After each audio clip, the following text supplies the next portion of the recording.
प्रोग्राम के आगाज़ के लिए दावत देता हूँ अपने भाई मोहम्मद बिलाल को कि वो हमें तिलावत कलाम पाक से हमारे दिलों को मुनव्वर करें।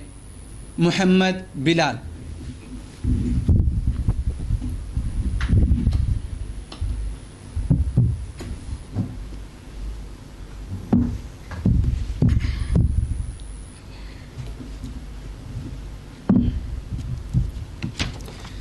أعوذ بالله من الشيطان الرجيم. يا أيها الناس اعبدوا ربكم الذي خلقكم والذين من قبلكم لعلكم تتقون. الذي جعل لكم الأرض فراشا والسماء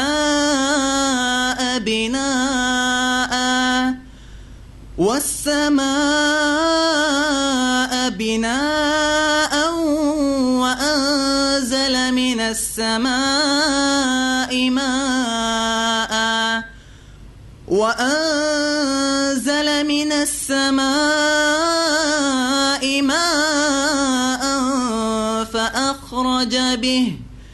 فأخرج به من الثمرات رزقا لكم فلا تجعلوا لله أندادا وأنتم تعلمون.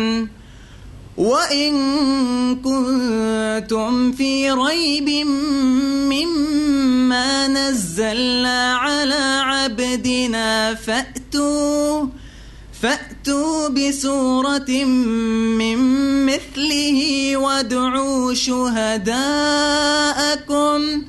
وادعوا شهداءكم من دون الله إن كنتم صادقين. فإن لم تفعلوا ولن تفعلوا فاتقوا النار التي وقودها الناس والحجارة أعدت للكافرين. وبشر الذين آمنوا وعملوا الصالحات أن لهم جنات تجري من تحتها الأنهار كلما رزقوا منها من ثمرة رزقا قالوا هذا الذي رزقنا من قبل وأتوا به متشابها ولهم فيها أزواج مطهرة وهم فيها خالدون.